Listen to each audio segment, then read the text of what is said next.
Le second livre des Chroniques, chapitre 21. Josaphat se coucha avec ses pères, et il fut enterré avec ses pères dans la ville de David. Et Joram, son fils, régna à sa place. Joram avait des frères, fils de Josaphat, Azaria, Jéhiel, Zacharie, Azaria, Michaël et Shephatia, tous fils de Josaphat, roi d'Israël.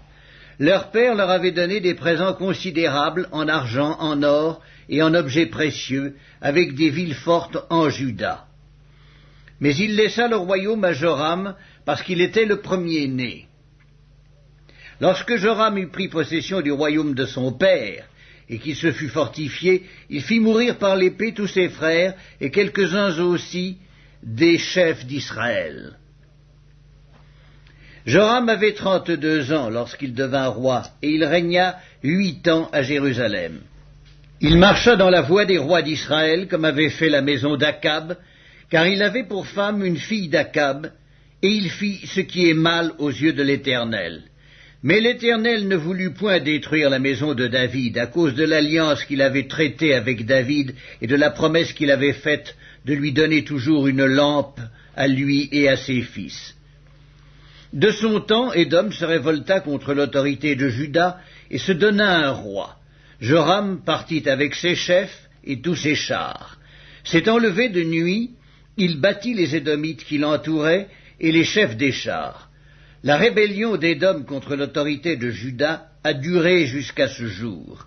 Libna se révolta dans le même temps contre son autorité parce qu'il avait abandonné l'Éternel, le Dieu de ses pères. Joram fit même des hauts lieux dans les montagnes de Juda. Il poussa les habitants de Jérusalem à la prostitution, et il séduisit Juda.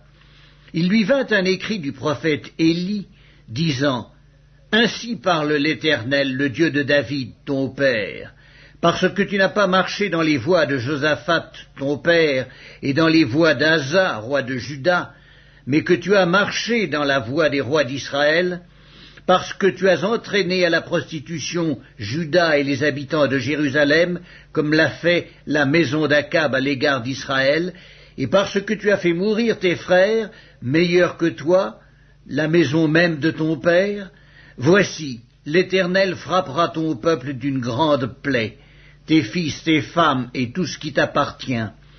Et toi, il te frappera d'une maladie violente, d'une maladie d'entrailles, qui augmentera de jour en jour, jusqu'à ce que tes entrailles sortent par la force du mal.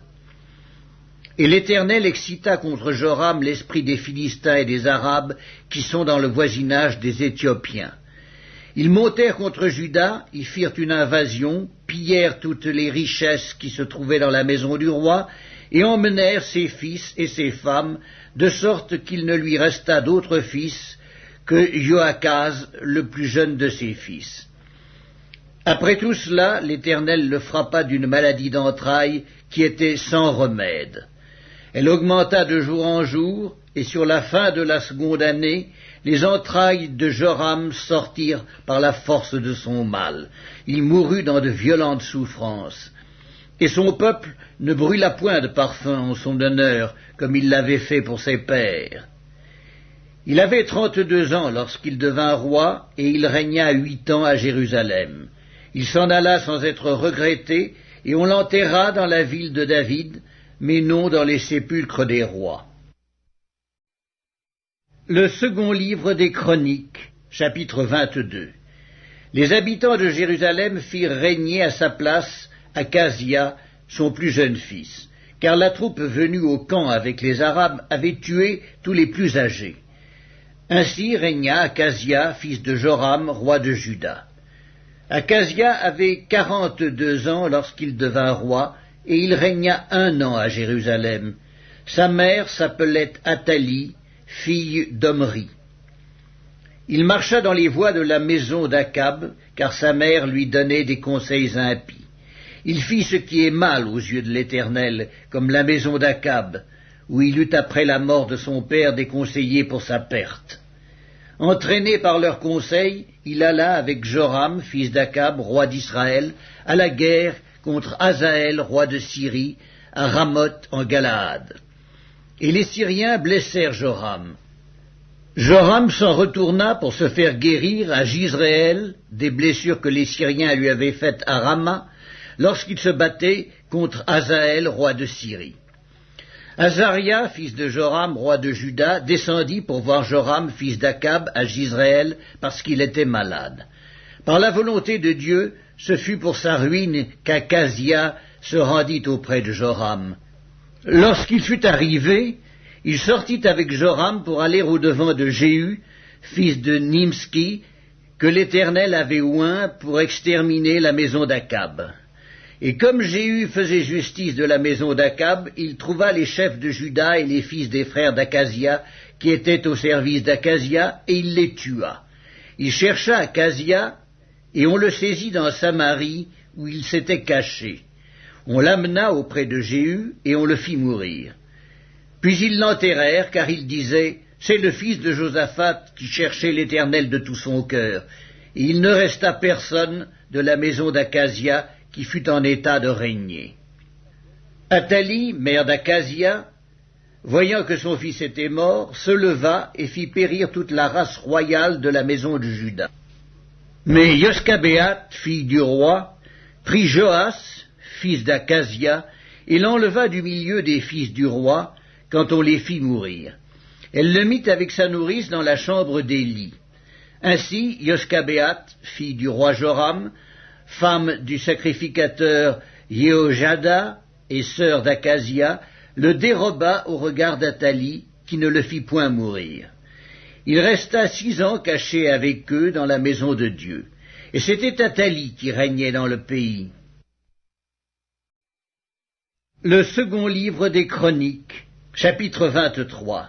La 7e année, Jéhojada s'anima de courage et traita alliance avec les chefs de centaines. Azaria, fils de Jérokam, Ismaël, fils de Yochanan, Azaria, fils d'Obed, Maaséja, fils d'Adaja, et Éliscaphat, fils de Zikri. Ils parcoururent Juda et ils rassemblèrent les Lévites de toutes les villes de Juda et les chefs de famille d'Israël. Et ils vinrent à Jérusalem. Toute l'assemblée traita alliance avec le roi dans la maison de Dieu. Et Jéhojada leur dit, « Voici, le fils du roi régnera, comme l'Éternel l'a déclaré à l'égard des fils de David. Voici ce que vous ferez. Le tiers qui parmi vous entre en service le jour du sabbat, sacrificateurs et lévites, fera la garde des seuils. Un autre tiers se tiendra dans la maison du roi, et un tiers à la porte de Jesod. Tout le peuple sera dans les parvis de la maison de l'Éternel. Que personne n'entre dans la maison de l'Éternel, excepté les sacrificateurs et les lévites de service. Ils entreront car ils sont saints. Et tout le peuple fera la garde de l'Éternel. Les Lévites entoureront le roi de toutes parts, chacun les armes à la main, et l'on donnera la mort à quiconque entrera dans la maison. Vous serez près du roi quand il entrera et quand il sortira. » Les Lévites et tout Juda exécutèrent tous les ordres qu'avait donnés le sacrificateur Jéhojada. Ils prirent chacun leurs gens, ceux qui entraient en service et ceux qui sortaient de service le jour du sabbat, car le sacrificateur Jéhojada n'avait exempté aucune des divisions. Le sacrificateur Jéhojada remit aux chefs de centaines les lances et les boucliers, grands et petits, qui provenaient du roi David et qui se trouvaient dans la maison de Dieu. Il fit entourer le roi en plaçant tout le peuple, chacun les armes à la main, depuis le côté droit jusqu'au côté gauche de la maison, près de l'autel et près de la maison. On fit avancer le fils du roi, on mit sur lui le diadème et le témoignage, et on l'établit roi. Et Jéhojada et ses fils l'oignirent, et ils dirent « Vive le roi !» Athalie entendit le bruit du peuple accourant et célébrant le roi, et elle vint vers le peuple à la maison de l'Éternel. Elle regarda, et voici, le roi se tenait sur son estrade à l'entrée. Les chefs et les trompettes étaient près du roi. Tout le peuple du pays était dans la joie, et l'on sonnait des trompettes, et les chantres, avec les instruments de musique, dirigeaient les chants de louange. Athalie déchira ses vêtements et dit « Conspiration, conspiration !» Alors le sacrificateur Yehojada, faisant approcher les chefs de centaines qui étaient à la tête de l'armée, leur dit « Faites-la sortir en dehors des rangs, et que l'on tue par l'épée quiconque la suivra. » Car le sacrificateur avait dit « Ne la mettez pas à mort dans la maison de l'Éternel. » On lui fit place, et elle se rendit à la maison du roi par l'entrée de la porte des chevaux. C'est là qu'ils lui donnèrent la mort. Yehojada traita avec lui tout le peuple et le roi une alliance par laquelle il devait être le peuple de l'Éternel. Tout le peuple entra dans la maison de Baal et ils la démolirent. Ils brisèrent ses autels et ses images et ils tuèrent devant les autels Mathan, prêtre de Baal. Yehojada remit les fonctions de la maison de l'Éternel entre les mains des sacrificateurs, des Lévites, que David avait distribués dans la maison de l'Éternel, pour qu'ils offrissent des holocaustes à l'Éternel, comme il est écrit dans la loi de Moïse, au milieu des réjouissances et des chants, d'après les ordonnances de David. Il plaça les portiers aux portes de la maison de l'Éternel, afin qu'il n'entrât aucune personne souillée de quelque manière que ce fût. Il prit les chefs de centaines, les hommes considérés, ceux qui avaient autorité parmi le peuple, et tout le peuple du pays, et il fit descendre le roi de la maison de l'Éternel. Ils entrèrent dans la maison du roi par la porte supérieure, et ils firent asseoir le roi sur le trône royal. Tout le peuple du pays se réjouissait, et la ville était tranquille. On avait fait mourir Athalie par l'épée. Le second livre des Chroniques, chapitre 24. Joas avait 7 ans lorsqu'il devint roi, et il régna 40 ans à Jérusalem. Sa mère s'appelait Sibja de Beer-Sheba. Joas fit ce qui est droit aux yeux de l'Éternel pendant toute la vie du sacrificateur Yehojada. Yehojada prit pour Joas 2 femmes, et Joas engendra des fils et des filles. Après cela, Joas eut la pensée de réparer la maison de l'Éternel. Il assembla les sacrificateurs et les Lévites, et leur dit « Allez par les villes de Juda, et vous recueillerez dans tout Israël de l'argent, chaque année, pour réparer la maison de votre Dieu, et mettez à cette affaire de l'empressement. » Mais les Lévites ne se hâtèrent point. Le roi appela Yehojada, le souverain sacrificateur, et lui dit « Pourquoi n'as-tu pas veillé à ce que les Lévites apportassent de Juda et de Jérusalem l'impôt ordonné par Moïse, serviteur de l'Éternel, et mis sur l'ensemble d'Israël pour la tente du témoignage ? Car l'impie Athalie et ses fils ont ravagé la maison de Dieu et fait servir pour les Baals toutes les choses consacrées à la maison de l'Éternel. » Alors le roi ordonna qu'on fît un coffre, et qu'on le plaça à la porte de la maison de l'Éternel en dehors. Et l'on publia dans Juda et dans Jérusalem qu'on apporta à l'Éternel l'impôt mis par Moïse, serviteur de l'Éternel, sur Israël dans le désert. Tous les chefs et tout le peuple s'en réjouirent, et l'on apporta et jeta dans le coffre tout ce qu'on avait à payer. Quand c'était le moment où les Lévites, voyant qu'il y avait beaucoup d'argent dans le coffre, devaient le livrer aux inspecteurs royaux, le secrétaire du roi et le commissaire du souverain sacrificateur venaient vider le coffre. Ils le prenaient et le remettaient à sa place. Ils faisaient ainsi journellement, et ils recueillirent de l'argent en abondance. Le roi et Yehojada le donnaient à ceux qui étaient chargés de faire exécuter l'ouvrage dans la maison de l'Éternel, et qui prenaient à gage des tailleurs de pierre et des charpentiers pour réparer la maison de l'Éternel, et aussi des ouvriers en fer et en airain pour réparer la maison de l'Éternel. Ceux qui étaient chargés de l'ouvrage travaillèrent, et les réparations s'exécutèrent par leurs soins. Ils remirent en état la maison de Dieu et la consolidèrent. Lorsqu'ils eurent achevé, ils apportèrent devant le roi et devant Yehojada le reste de l'argent. Et l'on en fit des ustensiles pour la maison de l'Éternel, des ustensiles pour le service et pour les holocaustes, des coupes et d'autres ustensiles d'or et d'argent. Et pendant toute la vie de Yehojada, on offrit continuellement des holocaustes dans la maison de l'Éternel.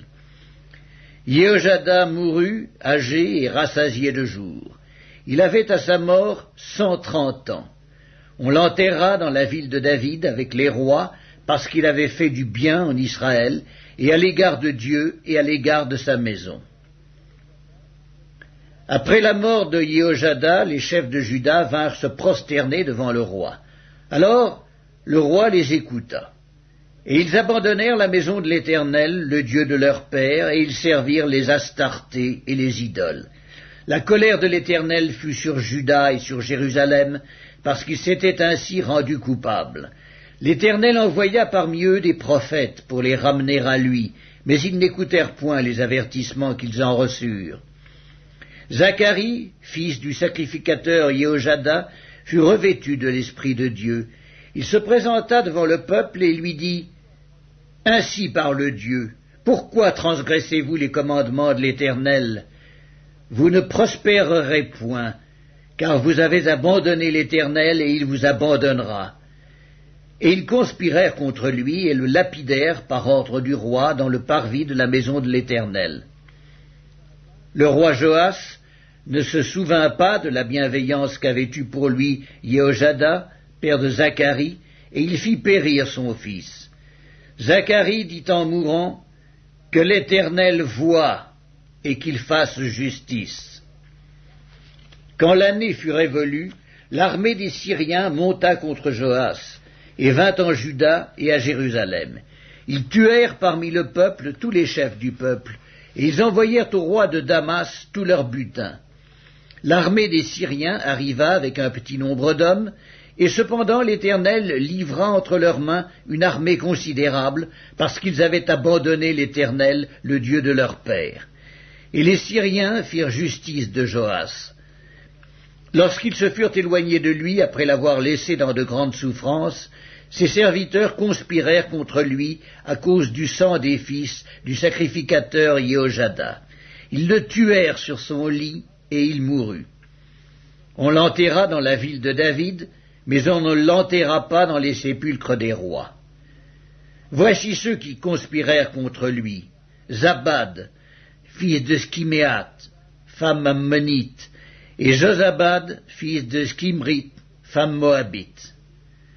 Pour ce qui concerne ses fils, le grand nombre de prophéties dont il fut l'objet et les réparations faites à la maison de Dieu, cela est écrit dans les mémoires sur le livre des rois. Amatsia, son fils, régna à sa place. Le second livre des Chroniques, chapitre 25. Amatsia devint roi à l'âge de 25 ans, et il régna 29 ans à Jérusalem. Sa mère s'appelait Joaddan de Jérusalem. Il fit ce qui est droit aux yeux de l'Éternel, mais avec un cœur qui n'était pas entièrement dévoué. Lorsque la royauté fut affermie entre ses mains, il fit périr ses serviteurs qui avaient tué le roi son père. Mais il ne fit pas mourir leur fils, car il agit selon ce qui est écrit dans la loi, dans le livre de Moïse, où l'Éternel donne ce commandement: on ne fera point mourir les pères pour les enfants, et l'on ne fera point mourir les enfants pour les pères, mais on fera mourir chacun pour son péché. Amatsia rassembla les hommes de Juda et les plaça d'après les maisons paternelles, les chefs de milliers et les chefs de centaines, pour tout Juda et Benjamin. Il en fit le dénombrement depuis l'âge de 20 ans et au-dessus, et il trouva 300 000 hommes d'élite, en état de porter les armes, maniant la lance et le bouclier. Il prit encore à sa solde, dans Israël, 100 000 vaillants hommes pour 100 talents d'argent. Un homme de Dieu vint auprès de lui et dit: « Ô roi, qu'une armée d'Israël ne marche point avec toi, car l'Éternel n'est pas avec Israël, avec tous ses fils d'Éphraïm. Si tu vas avec eux, quand même tu ferais au combat des actes de vaillance, Dieu te fera tomber devant l'ennemi, car Dieu a le pouvoir d'aider et de faire tomber. » Amatsia dit à l'homme de Dieu: « Et comment agir à l'égard des 100 talents que j'ai donnés à la troupe d'Israël ?» L'homme de Dieu répondit: « L'Éternel peut te donner bien plus que cela. » Alors Amatsia sépara la troupe qui lui était venue d'Éphraïm, afin que ces gens retournassent chez eux. Mais ils furent très irrités contre Juda, et ils s'en allèrent chez eux avec une ardente colère. Amazia prit courage et conduisit son peuple. Il alla dans la vallée du sel, et il battit 10 000 hommes des fils de Séhir. Et les fils de Juda en saisirent 10 000 vivants, qu'ils menèrent au sommet d'un rocher, d'où ils les précipitèrent, et tous furent écrasés. Cependant, les gens de la troupe qu'Amazia avait renvoyés pour qu'ils n'allassent pas à la guerre avec lui, firent une invasion dans les villes de Juda, depuis Samarie jusqu'à Beth-horon, y tuèrent 3 000 personnes, et enlevèrent de nombreuses dépouilles. Lorsqu'Amazia fut de retour après la défaite des Édomites, il fit venir les dieux des fils de Séhir, et se les établit pour Dieu. Il se prosterna devant eux et leur offrit des parfums. Alors la colère de l'Éternel s'enflamma contre Amazia, et il envoya vers lui un prophète qui lui dit « Pourquoi as-tu recherché les dieux de ce peuple, quand ils n'ont pu délivrer leur peuple de ta main ?» Comme il parlait, Amazia lui dit « Est-ce que nous t'avons fait conseiller du roi? Retire-toi. Pourquoi veux-tu qu'on te frappe ?» Le prophète se retira en disant « Je sais que Dieu a résolu de te détruire parce que tu as fait cela et que tu n'as pas écouté mon conseil. » Après s'être consulté, Amazia, roi de Juda, envoya dire à Joas, fils de Joachaz, fils de Jéhu, roi d'Israël, « Viens, voyons-nous en face. » Et Joas, roi d'Israël, fit dire à Amazia, roi de Juda, « L'épine du Liban envoya dire au cèdre du Liban, « Donne ta fille pour femme à mon fils. » Et les bêtes sauvages qui sont au Liban passèrent et foulèrent l'épine. Tu as battu les Édomites, penses-tu, et ton cœur s'élève pour te glorifier. Reste maintenant chez toi. Pourquoi t'engager dans une malheureuse entreprise qui amènerait ta ruine et celle de Juda? Mais Amazia ne l'écouta pas, car Dieu avait résolu de les livrer entre les mains de l'ennemi, parce qu'ils avaient recherché les dieux d'Édom. Et Joas, roi d'Israël, monta, et ils se virent en face, lui et Amazia, roi de Juda, à Beth-Shemesh, qui est à Juda. Juda fut battu par Israël, et chacun s'enfuit dans sa tente. Joas, roi d'Israël, prit à Beth-Shemesh Amazia, roi de Juda, fils de Joas, fils de Joachaz. Il l'emmena à Jérusalem, et il fit une brèche de 400 coudées dans la muraille de Jérusalem, depuis la porte d'Éphraïm jusqu'à la porte de l'angle. Il prit tout l'or et l'argent et tous les vases qui se trouvaient dans la maison de Dieu, chez Obed-Édom, et les trésors de la maison du roi. Il prit aussi des otages, et il retourna à Samarie. Amazia, fils de Joas, roi de Juda, vécut 15 ans après la mort de Joas, fils de Joachaz, roi d'Israël. Le reste des actions d'Amazia, les premières et les dernières, cela n'est-il pas écrit dans le livre des rois de Juda et d'Israël? Depuis qu'Amazia se fut détourné de l'Éternel, il se forma contre lui une conspiration à Jérusalem, et il s'enfuit à Lachis. Mais on le poursuivit à Lachis, et on le fit mourir. On le transporta sur des chevaux, et on l'enterra avec ses pères dans la ville de Juda. Le second livre des Chroniques, chapitre 26. Tout le peuple de Juda prit Ozias, âgé de 16 ans, et l'établit roi à la place de son père Amazia. Ozias rebâtit Élot, et la fit rentrer sous la puissance de Juda, après que le roi fut couché avec ses pères. Ozias avait 16 ans lorsqu'il devint roi, et il régna 52 ans à Jérusalem. Sa mère s'appelait Yécolia de Jérusalem. Il fit ce qui est droit aux yeux de l'Éternel, entièrement comme avait fait Amazia son père. Il s'appliqua à rechercher Dieu pendant la vie de Zacharie, qui avait l'intelligence des visions de Dieu. Et dans le temps où il rechercha l'Éternel, Dieu le fit prospérer. Il se mit en guerre contre les Philistins, et il abattit les murs de Gath, les murs de Jabné et les murs d'Asdod, et construisit des villes dans le territoire d'Asdod et parmi les Philistins. Dieu l'aida contre les Philistins, contre les Arabes qui habitaient à Gurbaal, et contre les Maonites. Les Ammonites faisaient des présents à Ozias, et sa renommée s'étendit jusqu'aux frontières de l'Égypte, car il devint très puissant. Ozias bâtit des tours à Jérusalem, sur la porte de l'angle, sur la porte de la vallée et sur l'angle, et il les fortifia. Il bâtit des tours dans le désert, et il creusa beaucoup de citernes, parce qu'il avait de nombreux troupeaux dans les vallées et dans la plaine, et des laboureurs et des vignerons dans les montagnes et au Carmel, car il aimait l'agriculture. Ozias avait une armée de soldats qui allaient à la guerre par bandes comptées d'après le dénombrement qu'en firent le secrétaire Jéhiel et le commissaire Maaséja, et placés sous les ordres de Hanania, l'un des chefs du roi. Le nombre total des chefs de maison paternelle, des vaillants guerriers, était de 2600. Ils commandaient à une armée de 307 500 soldats capables de soutenir le roi contre l'ennemi. Ozias leur procura pour toute l'armée des boucliers, des lances et des casques, des cuirasses, des arcs et des frondes.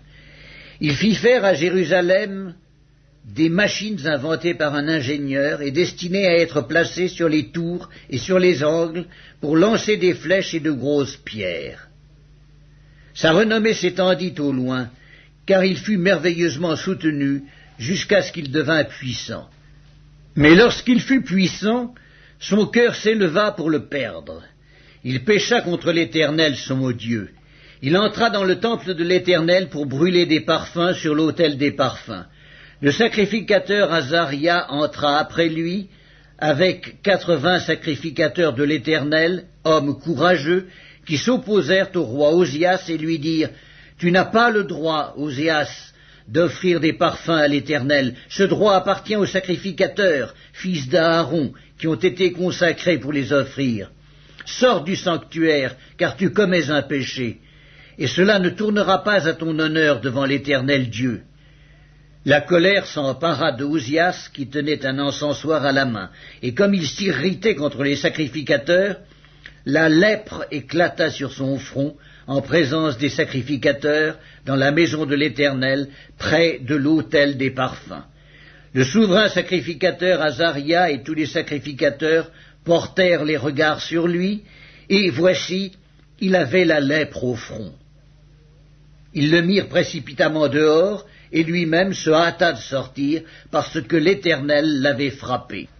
Le roi Ozias fut lépreux jusqu'au jour de sa mort, et il demeura dans une maison écartée comme lépreux, car il fut exclu de la maison de l'Éternel. Et Jotham, son fils, était à la tête de la maison du roi et jugeait le peuple du pays. Le reste des actions d'Ozias, les premières et les dernières, a été écrit par Ésaïe, fils d'Amoz, le prophète. Ozias se coucha avec ses pères, et on l'enterra avec ses pères dans le champ de sépulture des rois, car on disait, il est lépreux. Et Jotham, son fils, régna à sa place. Le second livre des Chroniques, chapitre 27. Jotham avait 25 ans lorsqu'il devint roi, et il régna 16 ans à Jérusalem. Sa mère s'appelait Yeruska, fille de Tsadok. Il fit ce qui est droit aux yeux de l'Éternel, entièrement comme avait fait Ozias son père. Seulement il n'entra point dans le temple de l'Éternel. Toutefois le peuple se corrompait encore. Jotham bâtit la porte supérieure de la maison de l'Éternel, et il fit beaucoup de constructions sur les murs de la colline. Il bâtit des villes dans la montagne de Juda et des châteaux et des tours dans les bois. Il fut en guerre avec le roi des fils d'Ammon, et il l'emporta sur eux. Les fils d'Ammon lui donnèrent cette année-là 100 talents d'argent, 10 000 corps de froment et 10 000 d'orge, et ils lui en payèrent autant la seconde année et la troisième. Jotham devint puissant parce qu'il affermit ses voies devant l'Éternel son Dieu. Le reste des actions de Jotham, toutes ses guerres et tout ce qu'il a fait, cela est écrit dans le livre des rois d'Israël et de Juda. Il avait 25 ans lorsqu'il devint roi, et il régna 16 ans à Jérusalem. Jotham se coucha avec ses pères, et on l'enterra dans la ville de David, et Akaz, son fils, régna à sa place. Le second livre des Chroniques, chapitre 28. Akaz avait 20 ans lorsqu'il devint roi, et il régna 16 ans à Jérusalem. Il ne fit point ce qui est droit aux yeux de l'Éternel, comme avait fait David son père. Il marcha dans les voies des rois d'Israël, et même il fit des images en fonte pour les Baals. Il brûla des parfums dans la vallée des fils de Hinnom, et il fit passer ses fils par le feu, suivant les abominations des nations que l'Éternel avait chassées devant les enfants d'Israël. Il offrait des sacrifices et des parfums sur les hauts lieux, sur les collines, et sous tout arbre vert. L'Éternel, son Dieu, le livra entre les mains du roi de Syrie, et les Syriens le battirent et lui firent un grand nombre de prisonniers qu'ils emmenèrent à Damas. Il fut aussi livré entre les mains du roi d'Israël, qui lui fit éprouver une grande défaite. Pékak, fils de Rémalia, tua dans un seul jour, en Juda, 120 000 hommes, tous vaillants, parce qu'ils avaient abandonné l'Éternel, le Dieu de leur père. Zikri, guerrier d'Éphraïm, tua Maaséja, fils du roi Azrikam, chef de la maison royale, et Elkana, le second après le roi. Les enfants d'Israël firent parmi leurs frères 200 000 prisonniers, femmes, fils et filles. Ils leur prirent beaucoup de butin qu'ils emmenèrent à Samarie. Il y avait là un prophète de l'Éternel, nommé Oded. Il alla au-devant de l'armée qui revenait à Samarie, et il leur dit, « C'est dans sa colère contre Juda que l'Éternel, le Dieu de vos pères, les a livrés entre vos mains, et vous les avez tués avec une fureur qui est montée jusqu'aux cieux.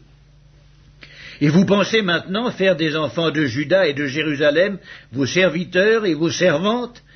Mais vous, n'êtes-vous pas coupables envers l'Éternel, votre Dieu? Écoutez-moi donc et renvoyez ces captifs que vous avez faits parmi vos frères, car la colère ardente de l'Éternel est sur vous. » Quelques-uns d'entre les chefs des fils d'Éphraïm, Azaria, fils de Yochanan, Bérekia, fils de Meskilémoth, Ézéchias, fils de Shaloum, et Amasa, fils de Adlaï, s'élevèrent contre ceux qui revenaient de l'armée et leur dirent, « Vous ne ferez point entrer ici des captifs, car pour nous rendre coupables envers l'Éternel, vous voulez ajouter à nos péchés et à nos fautes. Nous sommes déjà bien coupables, et la colère ardente de l'Éternel est sur Israël. » Les soldats abandonnèrent les captifs et le butin devant les chefs et devant toute l'assemblée. Et les hommes dont les noms viennent d'être mentionnés se levèrent et prirent les captifs.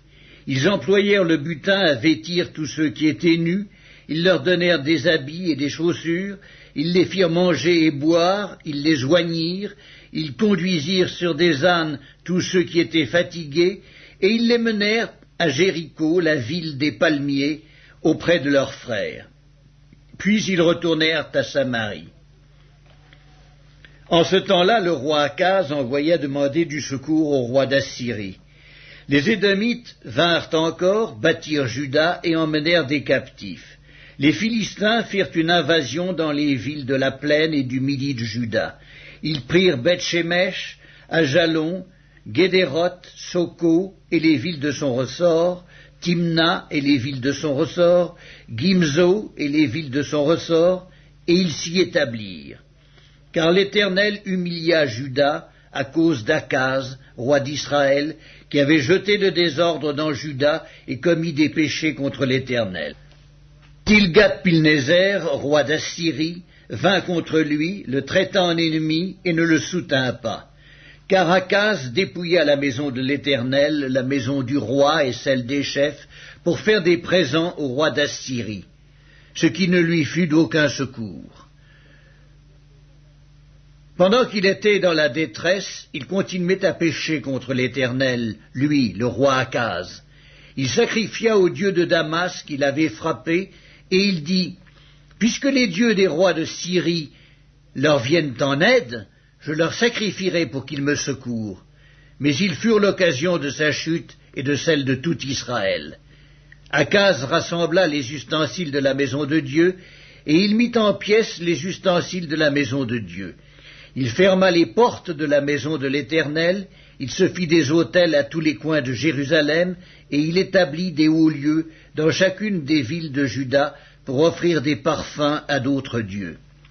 Il irrita ainsi l'Éternel, le Dieu de ses pères. Le reste de ses actions et toutes ses voies, les premières et les dernières, cela est écrit dans le livre des rois de Juda et d'Israël. Akaz se coucha avec ses pères, et on l'enterra dans la ville de Jérusalem, car on ne le mit point dans les sépulcres des rois d'Israël.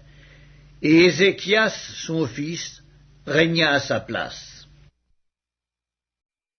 Le second livre des Chroniques, chapitre 29.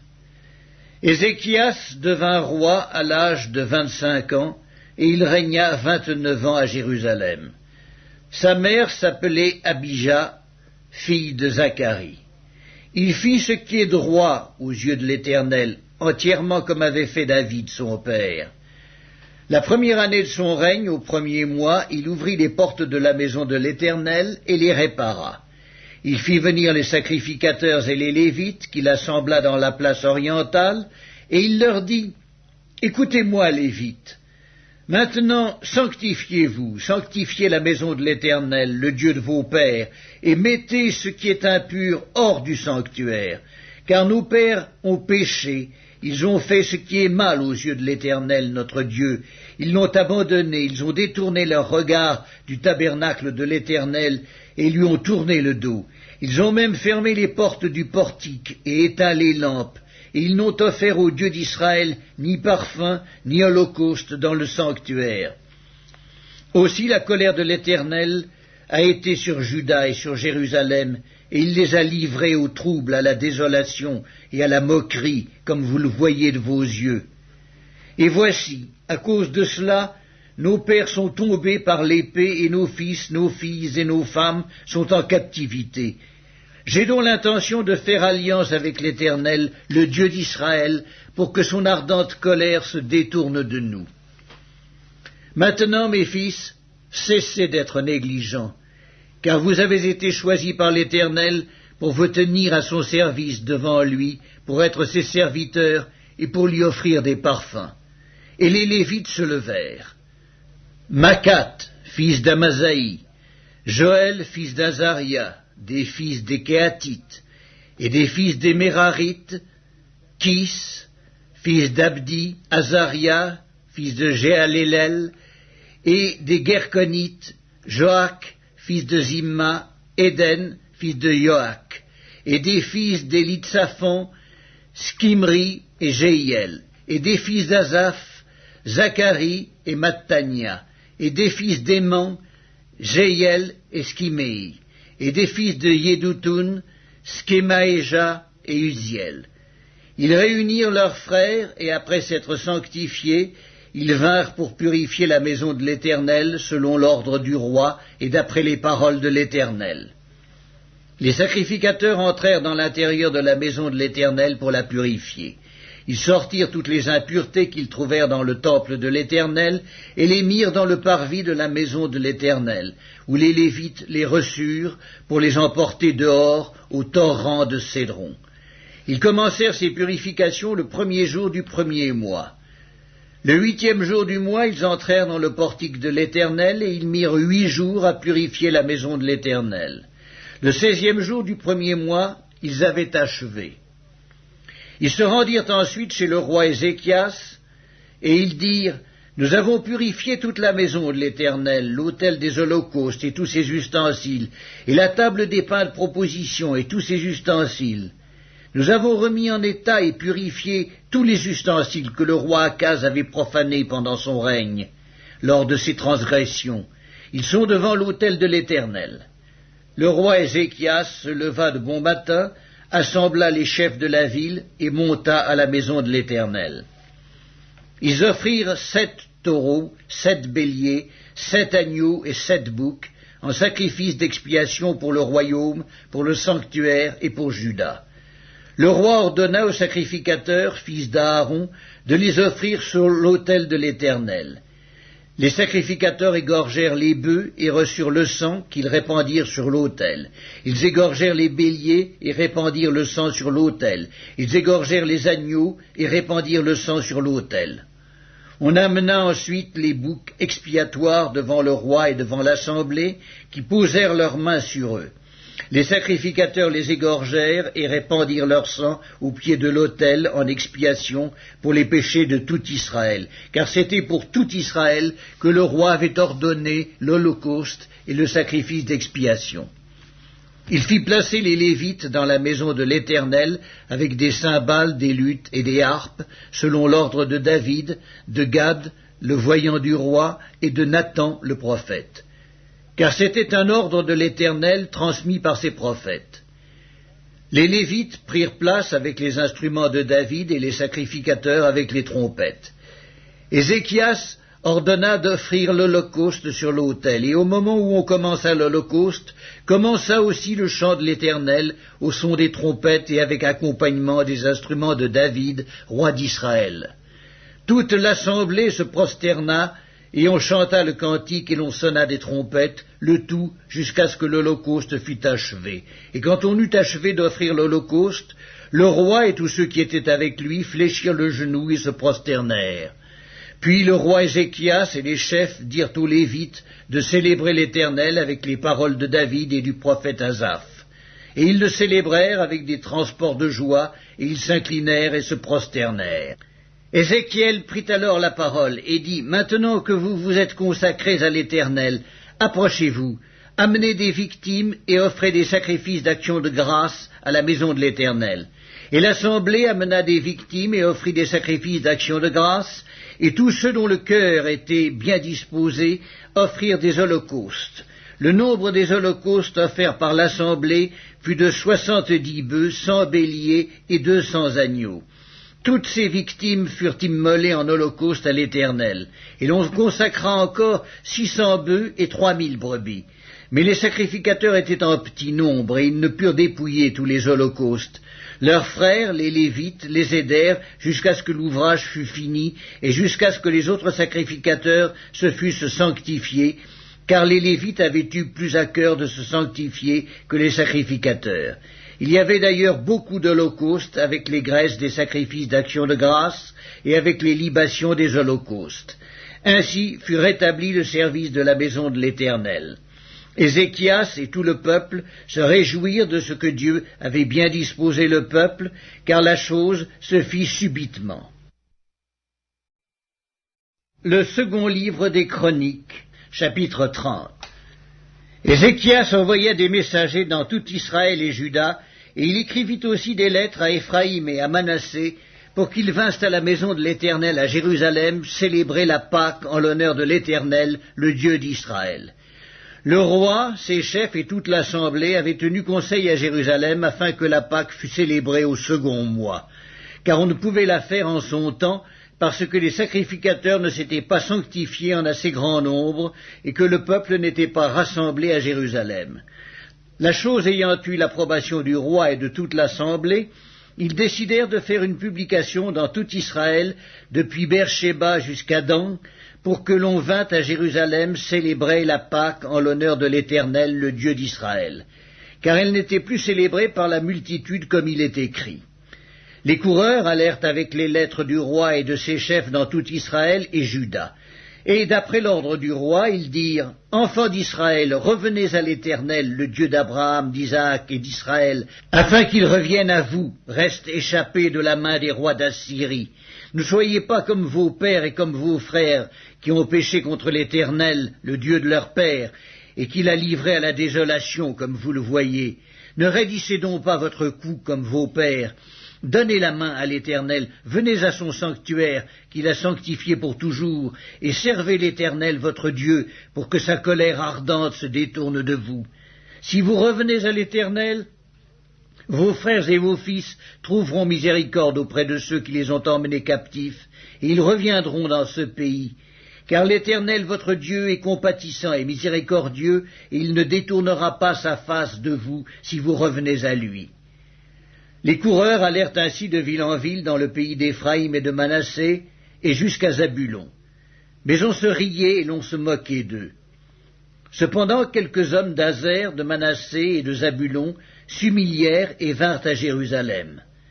Dans Juda aussi, la main de Dieu se déploya pour leur donner un même cœur et leur faire exécuter l'ordre du roi et des chefs selon la parole de l'Éternel. Un peuple nombreux se réunit à Jérusalem pour célébrer la fête des pains sans levain au second mois. Ce fut une immense assemblée. Ils se levèrent et ils firent disparaître les autels sur lesquels on sacrifiait dans Jérusalem, et tous ceux sur lesquels on offrait des parfums, et ils les jetèrent dans le torrent de Cédron. Ils immolèrent ensuite la Pâque le 14e jour du second mois. Les sacrificateurs et les Lévites, saisis de confusion, s'étaient sanctifiés, et ils offrirent des holocaustes dans la maison de l'Éternel. Ils occupaient leur place ordinaire, conformément à la loi de Moïse, homme de Dieu, et les sacrificateurs répandaient le sang qu'ils recevaient de la main des Lévites. Comme il y avait dans l'assemblée beaucoup de gens qui ne s'étaient pas sanctifiés, les Lévites se chargèrent d'immoler les victimes de la Pâque pour tous ceux qui n'étaient pas purs, afin de les consacrer à l'Éternel. Car une grande partie du peuple, beaucoup de ceux d'Éphraïm, de Manassé, d'Issachar et de Zabulon, ne s'étaient pas purifiés, et ils mangèrent la Pâque sans se conformer à ce qui est écrit. Mais Ézéchias pria pour eux en disant « Veuille l'Éternel qui est bon, pardonner à tous ceux qui ont appliqué leur cœur à chercher Dieu, l'Éternel, le Dieu de leur père, quoiqu'ils n'aient pas pratiqué la sainte purification. » L'Éternel exauça Ézéchias, et il pardonna au peuple. Ainsi les enfants d'Israël qui se trouvèrent à Jérusalem célébrèrent la fête des pains sans levain pendant 7 jours, avec une grande joie. Et chaque jour, les Lévites et les sacrificateurs louaient l'Éternel avec les instruments qui retentissaient en son honneur. Ézéchias parla au cœur de tous les Lévites, qui montraient une grande intelligence pour le service de l'Éternel. Ils mangèrent les victimes pendant 7 jours, offrant des sacrifices d'action de grâce et louant l'Éternel, le Dieu de leur père. Toute l'assemblée fut d'avis de célébrer 7 autres jours, et ils célébrèrent joyeusement ces 7 jours, car Ézéchias, roi de Juda, avait donné à l'assemblée 1000 taureaux et 7000 brebis, et les chefs lui donnèrent 1000 taureaux et 10 000 brebis, et des sacrificateurs en grand nombre s'étaient sanctifiés. Toute l'assemblée de Juda et les sacrificateurs et les Lévites et tout le peuple venu d'Israël et les étrangers venus du pays d'Israël ou établis en Juda se livrèrent à la joie. Il y eut à Jérusalem de grandes réjouissances, et depuis le temps de Salomon, fils de David, roi d'Israël, rien de semblable n'avait eu lieu dans Jérusalem. Les sacrificateurs et les Lévites se levèrent et bénirent le peuple, et leur voix fut entendue et leur prière parvint jusqu'aux cieux, jusqu'à la sainte demeure de l'Éternel. Le second livre des Chroniques, chapitre 31. Lorsque tout cela fut terminé, tous ceux d'Israël qui étaient présents partirent pour les villes de Juda, et ils brisèrent les statues, abattirent les idoles, et renversèrent entièrement les hauts lieux et les autels dans tout Juda et Benjamin, et dans Éphraïm et Manassé. Puis tous les enfants d'Israël retournèrent dans leur ville, chacun dans sa propriété.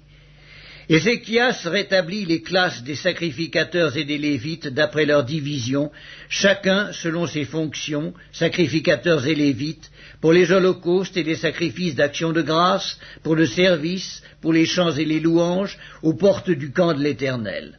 Le roi donna une portion de ses biens pour les holocaustes du matin et du soir, et pour les holocaustes des sabbats, des nouvelles lunes et des fêtes, comme il est écrit dans la loi de l'Éternel.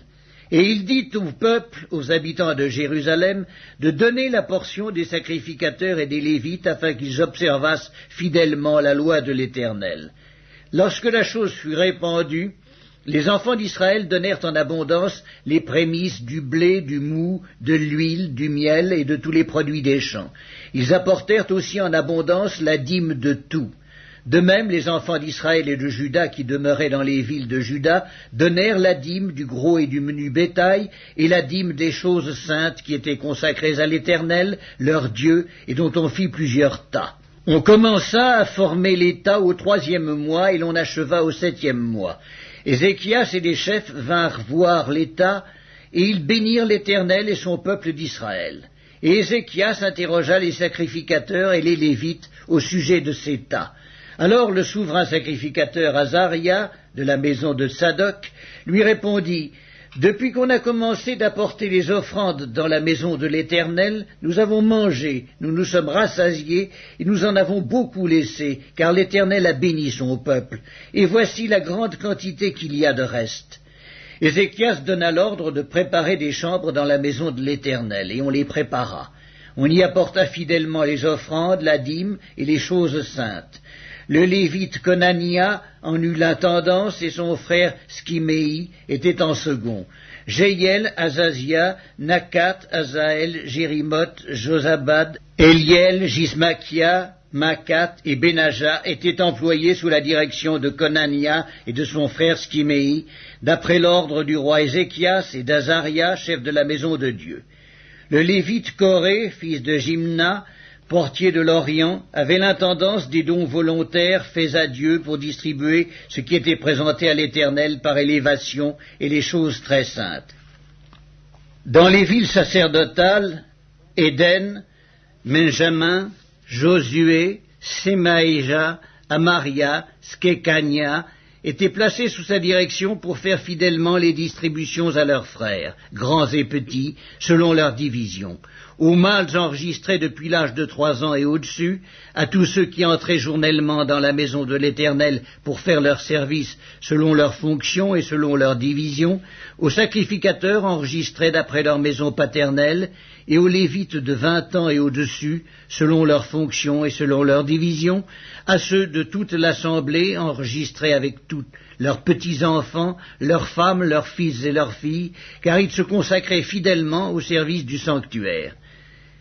Et pour les fils d'Aaron, les sacrificateurs qui demeuraient à la campagne, dans les banlieues de leur ville, il y avait dans chaque ville des hommes désignés par leur nom pour distribuer les portions à tous les mâles des sacrificateurs et à tous les Lévites enregistrés.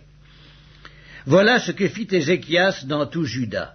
Il fit ce qui est bien, ce qui est droit, ce qui est vrai devant l'Éternel son Dieu. Il agit de tout son cœur et il réussit dans tout ce qu'il entreprit en recherchant son Dieu pour le service de la maison de Dieu, pour la loi et pour les commandements. Le second livre des Chroniques, chapitre 32. Après ces choses et ces actes de fidélité, parut Sankérib, roi d'Assyrie, qui pénétra en Juda et assiégea les villes fortes, dans l'intention de s'en emparer. Ézéchias, voyant que Sankérib était venu et qu'il se proposait d'attaquer Jérusalem, tint conseil avec ses chefs et ses hommes vaillants, afin de boucher les sources d'eau qui étaient hors de la ville. Et ils furent de son avis. Une foule de gens se rassemblèrent et ils bouchèrent toutes les sources et le ruisseau qui coule au milieu de la contrée. Pourquoi, disait-il, les rois d'Assyrie trouveraient-ils à leur arrivée des eaux en abondance? Ézéchias prit courage, il reconstruisit la muraille qui était en ruine et l'éleva jusqu'au tour, bâtit un autre mur en dehors, fortifia Milo dans la cité de David et prépara une quantité d'armes et de boucliers. Il donna des chefs militaires au peuple et les réunit auprès de lui sur la place de la porte de la ville. S'adressant à leur cœur, il dit: « Fortifiez-vous et ayez du courage, ne craignez point et ne soyez point effrayés devant le roi d'Assyrie et devant toute la multitude qui est avec lui, car avec nous il n'y a plus qu'avec lui. Avec lui est un bras de chair et avec nous l'Éternel, notre Dieu, qui nous aidera et qui combattra pour nous. » Le peuple eut confiance dans les paroles d'Ézéchias, roi de Juda. Après cela, Sankérib, roi d'Assyrie, envoya ses serviteurs à Jérusalem, pendant qu'il était devant Lachis avec toutes ses forces. Il les envoya vers Ézéchias, roi de Juda, et vers tous ceux de Juda qui étaient à Jérusalem, pour leur dire: « Ainsi parle Sankérib, roi d'Assyrie. Sur quoi repose votre confiance pour que vous restiez à Jérusalem dans la détresse ? Ézéchias ne vous abuse-t-il pas pour vous livrer à la mort par la famine et par la soif, quand il dit: « L'Éternel notre Dieu nous sauvera de la main du roi d'Assyrie » N'est-ce pas lui, Ézéchias, qui a fait disparaître les hauts lieux et les autels de l'Éternel, et qui a donné cet ordre à Juda et à Jérusalem: « Vous vous prosternerez devant un seul autel, et vous y offrirez des parfums » Ne savez-vous pas ce que nous avons fait, moi et mes pères, à tous les peuples des autres pays? Les dieux des nations de ces pays ont-ils pu délivrer leur pays de ma main? Parmi tous les dieux de ces nations que mes pères ont exterminés, quel est celui qui a pu délivrer son peuple de ma main pour que votre Dieu puisse vous délivrer de ma main? Qu'Ézéchias ne vous séduise donc point et qu'il ne vous abuse point ainsi. Ne vous fiez pas à lui, car aucun Dieu d'aucune nation ni d'aucun royaume n'a pu délivrer son peuple de ma main et de la main de mes pères. Combien moins votre Dieu vous délivrera-t-il de ma main? Les serviteurs de Sankérib parlèrent encore contre l'Éternel Dieu et contre Ézéchias son serviteur. Et il envoya une lettre insultante pour l'Éternel, le Dieu d'Israël, en s'exprimant ainsi contre lui. De même que les dieux des nations des autres pays n'ont pu délivrer leur peuple de ma main, de même le Dieu d'Ézéchias ne délivrera pas son peuple de ma main. Les serviteurs de Sankérib crièrent à haute voix en langue judaïque, afin de jeter l'effroi et l'épouvante parmi le peuple de Jérusalem qui était sur la muraille, et de pouvoir ainsi s'emparer de la ville. Ils parlèrent du Dieu de Jérusalem comme des dieux des peuples de la terre, ouvrage de main d'homme. Le roi Ézéchias et le prophète Ésaïe, fils d'Amoz, se mirent à prier à ce sujet, et ils crièrent au ciel. Alors l'Éternel envoya un ange qui extermina dans le camp du roi d'Assyrie tous les vaillants hommes, les princes et les chefs, et le roi confus retourna dans son pays. Il entra dans la maison de son Dieu, et là ceux qui étaient sortis de ses entrailles le firent tomber par l'épée. Ainsi l'Éternel sauva Ézéchias et les habitants de Jérusalem de la main de Sankérib, roi d'Assyrie, et de la main de tous, et il les protégea contre ceux qui les entouraient. Beaucoup de gens apportèrent dans Jérusalem des offrandes à l'Éternel et de riches présents à Ézéchias, roi de Juda, qui depuis lors fut élevé aux yeux de toutes les nations. En ce temps-là, Ézéchias fut malade à la mort. Il fit une prière à l'Éternel, et l'Éternel lui adressa la parole et lui accorda un prodige. Mais Ézéchias ne répondit point au bienfait qu'il avait reçu, car son cœur s'éleva, et la colère de l'Éternel fut sur lui et sur Juda et Jérusalem. Alors Ézéchias, du sein de son orgueil, s'humilia avec les habitants de Jérusalem, et la colère de l'Éternel ne vint pas sur eux pendant la vie d'Ézéchias. Ézéchias eut beaucoup de richesses et de gloire. Il se fit des trésors d'argent, d'or, de pierres précieuses, d'aromates, de boucliers et de tous les objets qu'on peut désirer, des magasins pour les produits en blé, en mou et en huile, des crèches pour toute espèce de bétail et des étables pour les troupeaux. Il se bâtit des villes et il eut en abondance des troupeaux de menu et de gros bétail, car Dieu lui avait donné des biens considérables. Ce fut aussi lui, Ézéchias, qui boucha l'issue supérieure des eaux de Guillon et les conduisit en bas vers l'occident de la cité de David. Ézéchias réussit dans toutes ses entreprises. Cependant, lorsque les chefs de Babylone envoyèrent des messagers auprès de lui pour s'informer du prodige qui avait eu lieu dans le pays, Dieu l'abandonna pour l'éprouver, afin de connaître tout ce qui était dans son cœur. Le reste des actions d'Ézéchias et ses œuvres de piété, cela est écrit dans la vision du prophète Ésaïe, fils d'Amoz, dans le livre des rois de Juda et d'Israël.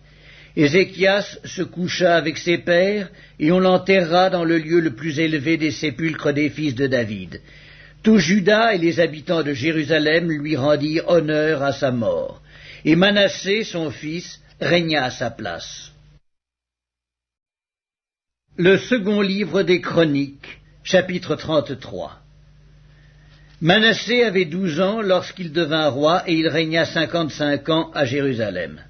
Il fit ce qui est mal aux yeux de l'Éternel, selon les abominations des nations que l'Éternel avait chassées devant les enfants d'Israël.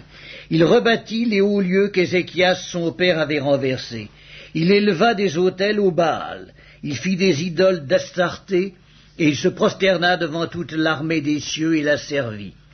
Il bâtit des autels dans la maison de l'Éternel, quoique l'Éternel eût dit, « C'est dans Jérusalem que sera mon nom à perpétuité. » Il bâtit des autels à toute l'armée des cieux dans les 2 parvis de la maison de l'Éternel.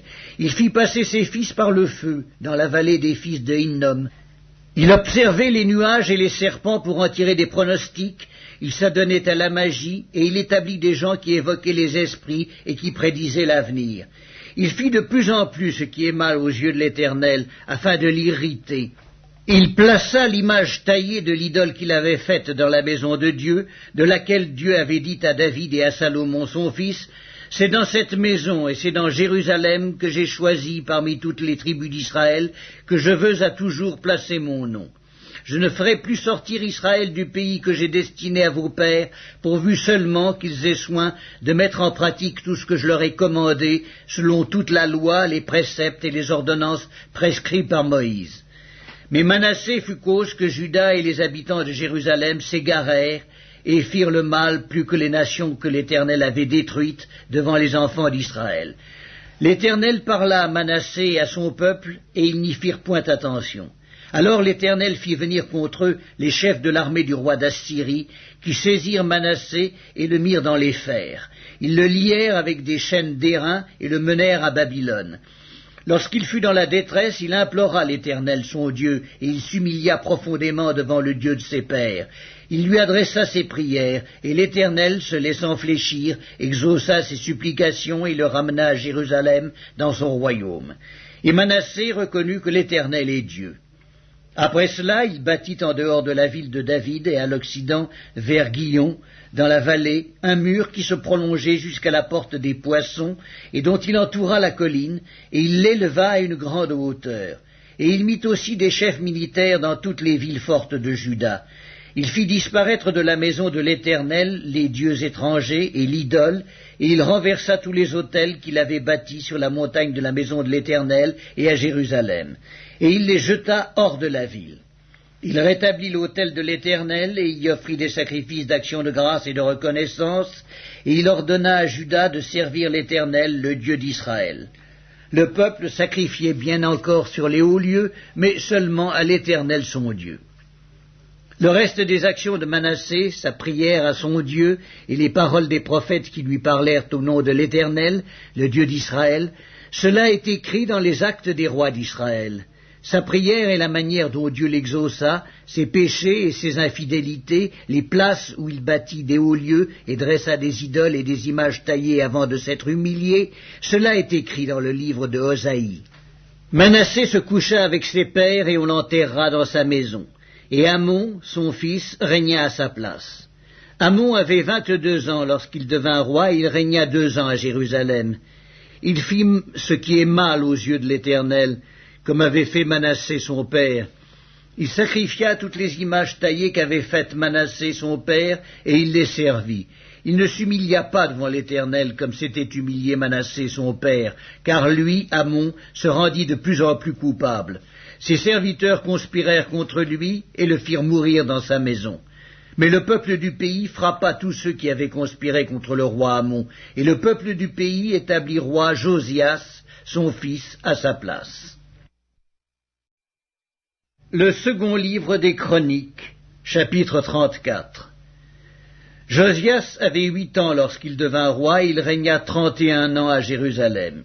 Il fit ce qui est droit aux yeux de l'Éternel, et il marcha dans les voies de David son père. Il ne s'en détourna ni à droite ni à gauche. La 8e année de son règne, comme il était encore jeune, il commença à rechercher le Dieu de David son père. Et la 12e année, il commença à purifier Juda et Jérusalem des hauts lieux, des idoles, des images taillées et des images en fonte. On renversa devant lui les autels des Baals, et il abattit les statues consacrées au soleil qui étaient dessus. Il brisa les idoles, les images taillées et les images en fonte, et les réduisit en poussière, et il répandit la poussière sur les sépulcres de ceux qui leur avaient sacrifié. Et il brûla les ossements des prêtres sur leurs autels. C'est ainsi qu'il purifia Juda et Jérusalem. Dans les villes de Manassé, d'Éphraïm, de Siméon et même de Nephtali, partout, au milieu de leurs ruines, il renversa les autels, il mit en pièces les idoles et les images taillées, et les réduisit en poussière, et il abattit toutes les statues consacrées au soleil dans tout le pays d'Israël.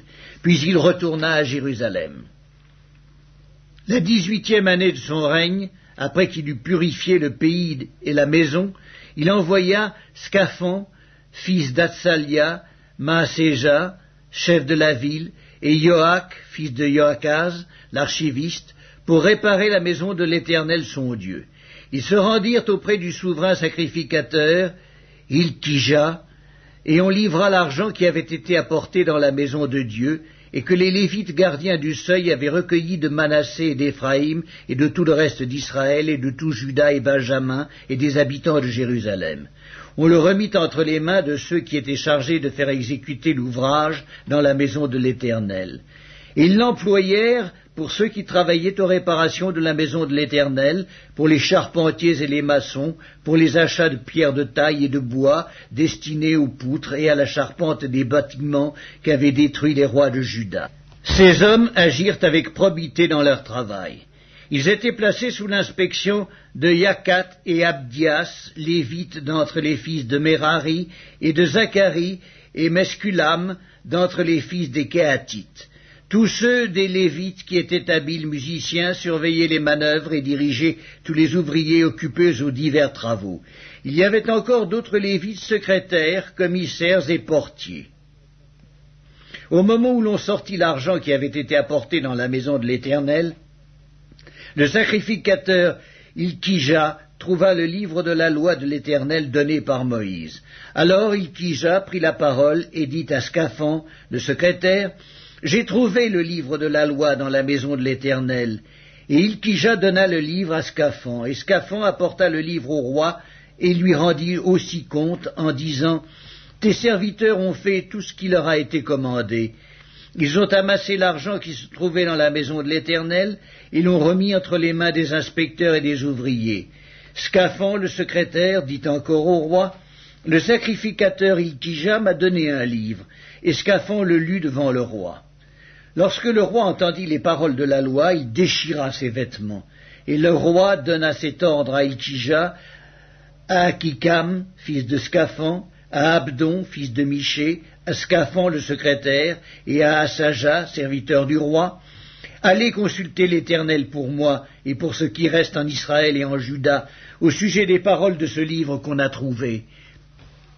Car grande est la colère de l'Éternel qui s'est répandue sur nous, parce que nos pères n'ont point observé la parole de l'Éternel et n'ont point mis en pratique tout ce qui est écrit dans ce livre. » Ilkija et ceux qu'avait désigné le roi allèrent auprès de la prophétesse Hulda, femme de Scaloum, fils de Tokéhat, fils de Asra, gardien des vêtements.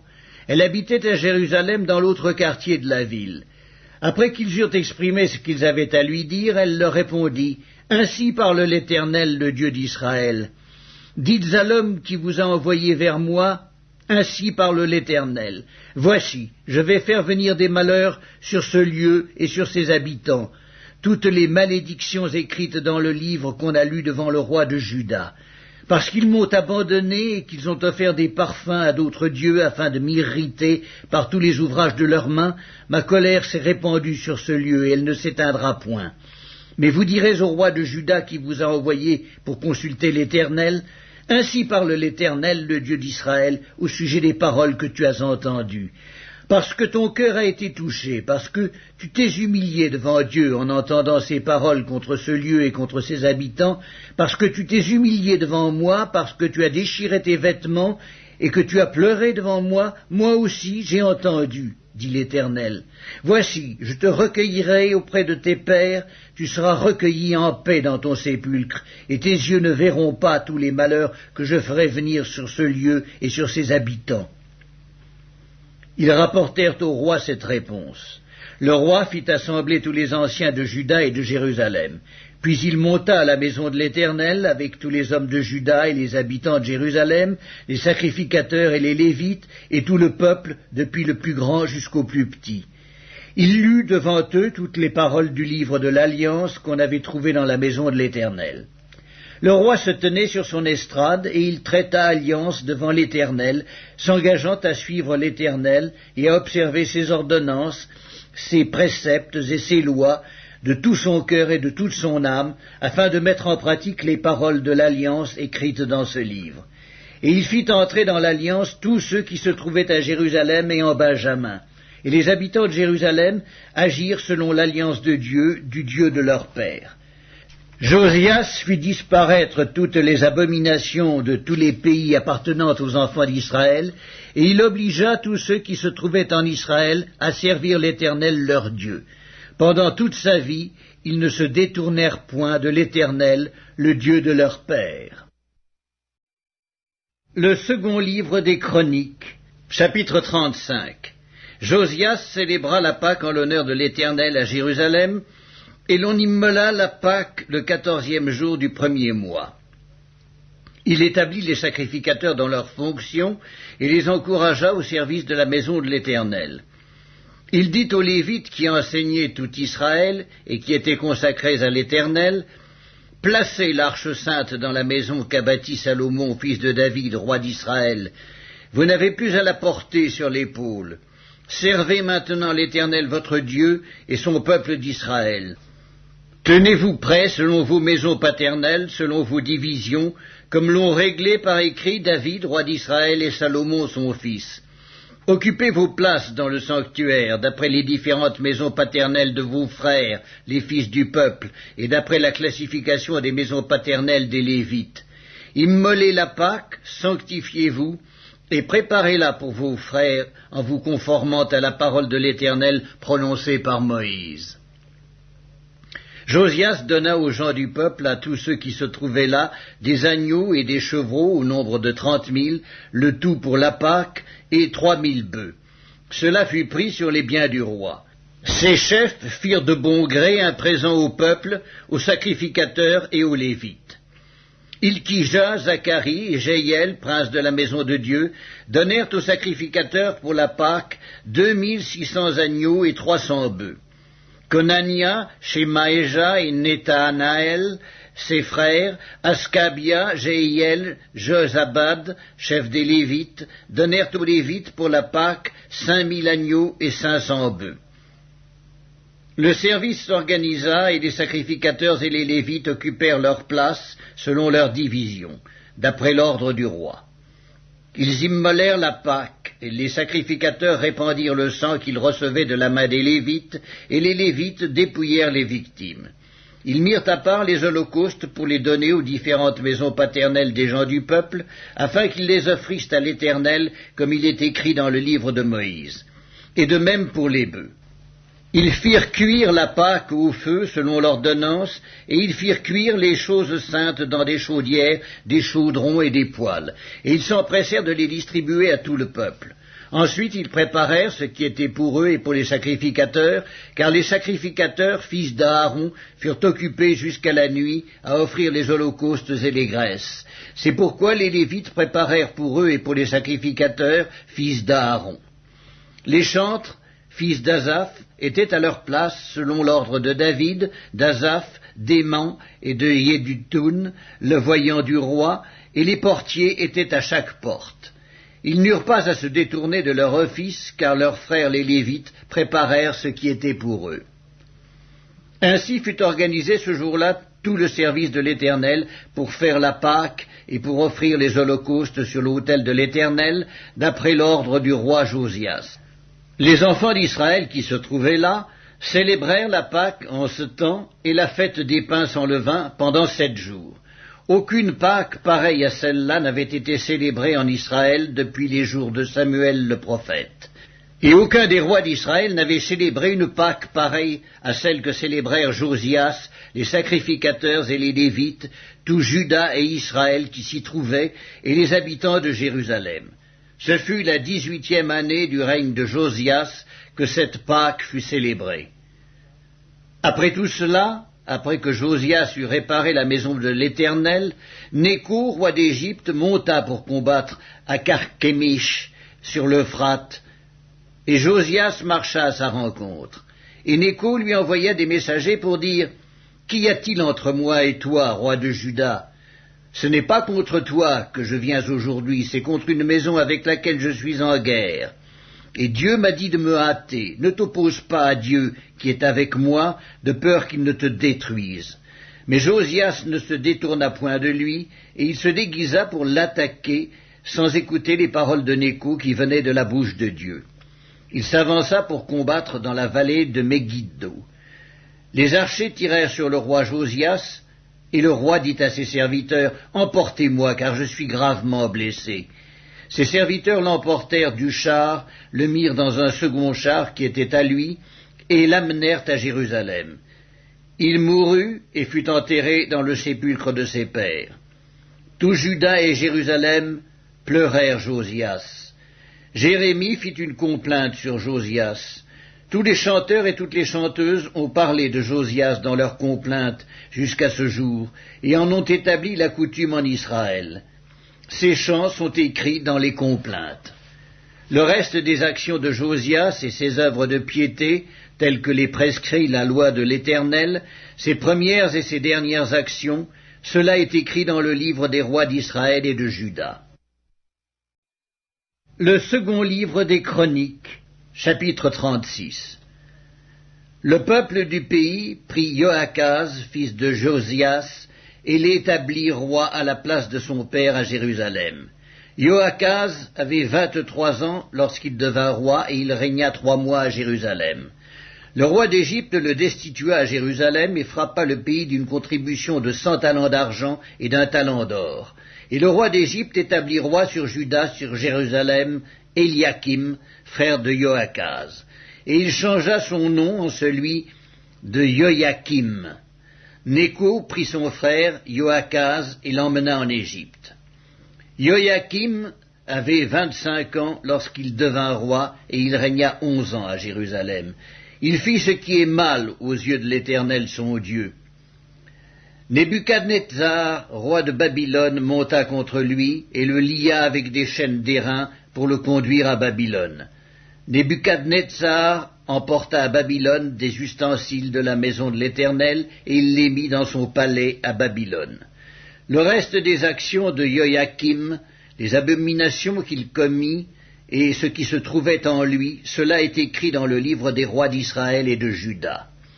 Et Joachim, son fils, régna à sa place. Joachim avait 8 ans lorsqu'il devint roi et il régna 3 mois et 10 jours à Jérusalem. Il fit ce qui est mal aux yeux de l'Éternel.